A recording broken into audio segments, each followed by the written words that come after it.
ರಾಜ್ಯೋತ್ಸವ ಕರ್ನಾಟಕದ ಕನ್ನಡಿಗರ ಹೆಮ್ಮೆಯ ದಿನವಾಗಿದೆ.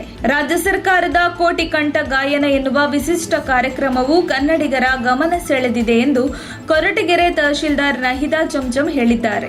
ಕೊರಟಗೆರೆ ಪಟ್ಟಣದ ಪದವಿ ಪೂರ್ವ ಕಾಲೇಜು ಮೈದಾನದಲ್ಲಿ ಕೊರಟಗೆರೆ ತಾಲೂಕು ಆಡಳಿತ ಮತ್ತು ರಾಷ್ಟ್ರೀಯ ಹಬ್ಬಗಳ ಆಚರಣಾ ಸಮಿತಿಯಿಂದ ಮಂಗಳವಾರ ಏರ್ಪಡಿಸಲಾಗಿದ್ದ 67ನೇ ವರ್ಷದ ಕನ್ನಡ ರಾಜ್ಯೋತ್ಸವ ಕಾರ್ಯಕ್ರಮವನ್ನು ಉದ್ಘಾಟಿಸಿ ಅವರು ಮಾತನಾಡಿದರು. ಕರ್ನಾಟಕ ರಾಜ್ಯವು 16 ವಿಸ್ಮಯ ಪ್ರಕೃತಿಗಳನ್ನು ಒಳಗೊಂಡಿದೆ. ನಮ್ಮ ನಾಡು ಶ್ರೀಗಂಧದ ಬೀಡು, ಹಚ್ಚ ಹಸುರಿನ ಸುಂದರ ಬೆಟ್ಟಗುಡ್ಡಗಳ ಗೂಡು, ಪವಿತ್ರ ಕಾವೇರಿ, ತುಂಗಭದ್ರೆ ನದಿಗಳು ಹರಿಯುವ ಸಾಧು ಸಂತರು, ದಾಸರು, ಶಿವ ಶರಣರು, ಕವಿಗಳಿಂದ ಕಂಗೊಳಿಸುತ್ತಿರುವ ಕನ್ನಡ ನಾಡು ಎಂಬ ಹೆಸರೇ ಒಂದು ಧೀಮಂತ ಶಕ್ತಿ ಈ ನಾಡಿಗಿದೆ ಎಂದು ಹೇಳಿದರು. ವಿಶಾಲ ಮೈಸೂರು ರಾಜ್ಯದ ಅಡಿಯಲ್ಲಿ ಕನ್ನಡ ಮಾತನಾಡುವ ಪ್ರಾಂತ್ಯಗಳೆಲ್ಲವೂ ಒಂದಾಗಿ ನಮ್ಮ ರಾಜ್ಯ ಉದಯವಾಗಿದೆ. ಈ ಒಗ್ಗೂಡುವಿಕೆಯ ಪ್ರಯತ್ನ ಕೇವಲ ಸ್ವಾತಂತ್ರ್ಯ ನಂತರ ಪ್ರಾರಂಭವಾಗಿದ್ದಲ್ಲ, 10 ಹಲವು ಕನ್ನಡದ ಮನಸ್ಸು, ಸಂಘಟನೆ, ಸಂಘಗಳು, ಸಾಹಿತ್ಯ ಪ್ರಕಾರಗಳು ಮಾಡಿದ ಅವಿರತ ಪ್ರಯತ್ನದಲ್ಲಿ ನಾವಿಲ್ಲಿ ಸ್ಮರಿಸಬೇಕಾಗಿದೆ. ಕರ್ನಾಟಕ ವಿದ್ಯಾವರ್ಧಕ ಸಂಘ ಹುಟ್ಟುಹಾಕಿದ R.H. ದೇಶಪಾಂಡೆ ವಾಗ್ಭೂಷಣ ಪತ್ರಿಕೆ ಮೂಲಕ ಏಕೀಕರಣ ಕಹಳೆ ಊದಿದ ಬೆನರ್ಜಿ, ರಾಮರಾಯರು, ಆಲೂರು ವೆಂಕಟರಾಯರ ಏಕೀಕರಣ ಚಳುವಳಿ, ವಿಶ್ವೇಶ್ವರಯ್ಯನವರ ಪ್ರಯತ್ನದ ಮೂಲಕ ಕನ್ನಡ ಸಾಹಿತ್ಯ, ಶಿಶುನಾಳ ಶರೀಫರ ಆರಂಭ, ಕನ್ನಡ ಸಭಾ ಮೊದಲಾದವುಗಳ ಪ್ರಯತ್ನ, ಹೋರಾಟ ಕನ್ನಡ ನಾಡಿನ ಉಗಮದ ಹಿಂದಿರುವ ಅವಿರತ ಪ್ರಯತ್ನವಾಗಿದೆ. ಆಲೂರು ವೆಂಕಟರಾವ್, ರಾಘವೇಂದ್ರ ರಾವ್, ಮಧುವೀಡು ಕೃಷ್ಣರಾವ್ ಬಲವಾದ ಏಕೀಕರಣ ಬೇಡಿಕೆಗಾಗಿ ನಡೆಸಿದ ಸಮ್ಮೇಳನಗಳು ಕನ್ನಡಿಗರ ಪ್ರತ್ಯೇಕ ರಾಜ್ಯ ರಚನೆಗೆ ಪುಷ್ಟಿ ನೀಡಿದೆ. ಕೊರಟಗೆರೆ ಪಟ್ಟಣ ಪಂಚಾಯಿತಿ ಅಧ್ಯಕ್ಷೆ ಕಾವ್ಯ ರಮೇಶ್ ಮಾತನಾಡಿ, ಆಲೂರು ವೆಂಕಟರಾವ್ 1905ರಲ್ಲಿ ಕರ್ನಾಟಕ ಏಕೀಕರಣದ ಚಳವಳಿಯೊಂದಿಗೆ ರಾಜ್ಯವನ್ನು ಏಕೀಕರಿಸುವ ಕನಸು ಕಂಡ ಮೊದಲ ವ್ಯಕ್ತಿ.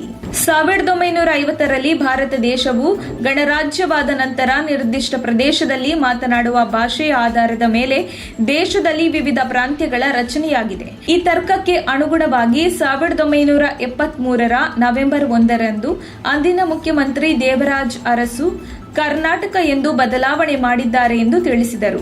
ಹೇಳಕ್ಕೆ ಇಷ್ಟಪಡ್ತೇನೆ, ನಮಗೆ ಸ್ವಾತಂತ್ರ್ಯ ಸಿಕ್ಕ 1947ರಲ್ಲಿ ಮೈಸೂರು ಮಹಾರಾಜರಾಗಿದ್ದ ಒಡೆಯರವರು ಭಾರತ ದೇಶದೊಂದಿಗೆ ವಿಲೀನ ಮಾಡೋದಕ್ಕೆ ಒಪ್ಪಂದವನ್ನ ಮಾಡ್ಕೋತಾರೆ.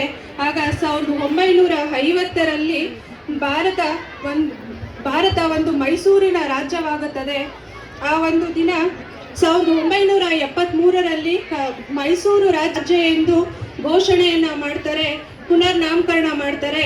ಆ ದಿನ ದೇವರಾಜ್ ಅರಸ್ರವರು ಮುಖ್ಯಮಂತ್ರಿಯಾಗಿರ್ತಾರೆ.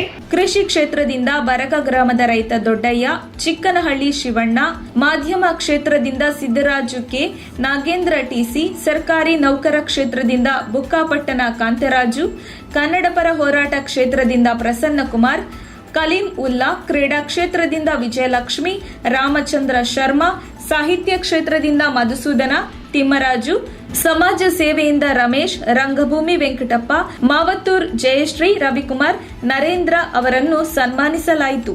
ಕರ್ನಾಟಕ ರಣಧೀರರ ವೇದಿಕೆ, ಕರ್ನಾಟಕ ರಕ್ಷಣಾ ವೇದಿಕೆ, ಕನ್ನಡ ಪ್ರತಿಷ್ಠಾನ ರಿಜಿಸ್ಟರ್ ಮತ್ತು ಕನ್ನಡ ಪರ ಸಂಘಟನೆಗಳ ಒಕ್ಕೂಟದಿಂದ ಕೊರಟಗೆರೆ ಪಟ್ಟಣದ ಸರ್ಕಾರಿ ಬಸ್ ನಿಲ್ದಾಣದ ಮುಂಭಾಗ ನಿರ್ಮಾಣ ಮಾಡಿರುವ 56 ಅಡಿ ಎತ್ತರದ ಕನ್ನಡ ಧ್ವಜಸ್ತಂಭವನ್ನು ಪಟ್ಟಣ ಪಂಚಾಯಿತಿ ಅಧ್ಯಕ್ಷೆ ಕಾವ್ಯ ರಮೇಶ್, ಕರ್ನಾಟಕ ರಣಧೀರರ ವೇದಿಕೆಯ ರಾಜ್ಯ ಸಂಘಟನಾ ಕಾರ್ಯದರ್ಶಿ ದೇವರಾಜು ಕೆಎನ್, ಕರವೇ ಅಧ್ಯಕ್ಷ ಕೆಎನ್ ನಟರಾಜ್, ಮಂಜುಸ್ವಾಮಿ ಎಂಎನ್, ಹರೀಶ್ ಬಿಸಿ, ದಾಡಿ ವೆಂಕಟೇಶ್ ಲೋಕಾರ್ಪಣೆ ಮಾಡಿ 7 ಅಡಿ ಅಗಲ 13 ಅಡಿ ಉದ್ದದ ಕನ್ನಡ ಬಾವುಟವನ್ನ ಆಕಾಶದ ಎತ್ತರಕ್ಕೆ ಹಾರಿಸುವ ಮೂಲಕ 100 ಕನ್ನಡ ಪರ ಕಾರ್ಯಕರ್ತರು ಸಂಭ್ರಮಾಚರಣೆ ನಡೆಸಿದರು. ವರದಿ ಮಂಜುಸ್ವಾಮಿ ಎಂಎನ್, ಕೊರಟಗೆರೆ.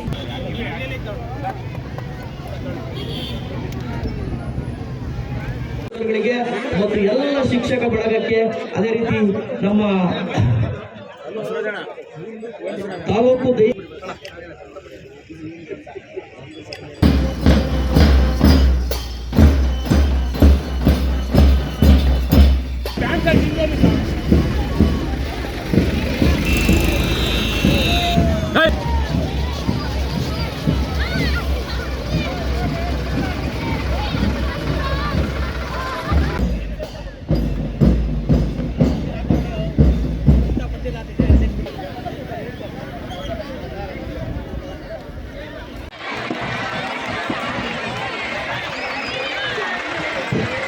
ರಾಜ್ಯೋತ್ಸವ ತಾಲೂಕು ರಾಜ್ಯೋತ್ಸವ ಪ್ರಶಸ್ತಿ ಪುರಸ್ಕೃತರು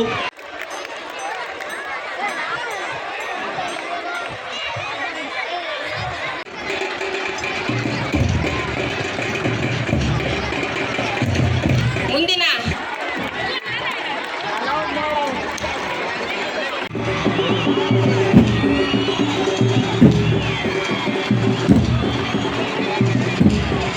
ಹಾಗೂ ಮುಖ್ಯ ಶಿಕ್ಷಕರು ಮತ್ತು ಸಿಬ್ಬಂದಿ ಅವರಿಗೆ ಧನ್ಯವಾದಗಳು. ಸರ್ಕಾರಿ ಬಾಲಕಿಯರ ಹಿರಿಯ ಪ್ರಾಥಮಿಕ ಶಾಲೆ ಕೊರಟಗೆರೆ ಈ ವಿದ್ಯಾರ್ಥಿಗಳ ಮುಂದಿನ ಸ್ತಬ್ಧ ಚಿತ್ರ ಸಂಗೊಳ್ಳಿ ರಾಯಣ್ಣ. ಸಂಗೊಳ್ಳಿ ರಾಯಣ್ಣ ಸ್ತಬ್ಧ ಚಿತ್ರವನ್ನ ಬಿಂಬಿಸುತ್ತಿರುವ ಮುಂದಿನ ಸ್ತಬ್ಧ ಚಿತ್ರ ಕರ್ನಾಟಕದ ಜಾನಪದ ಸೊಗಡನ್ನು ಬಿಂಬಿಸುವ ವೀರಗಾಸೆಯ ಸ್ತಬ್ಧ ಚಿತ್ರ.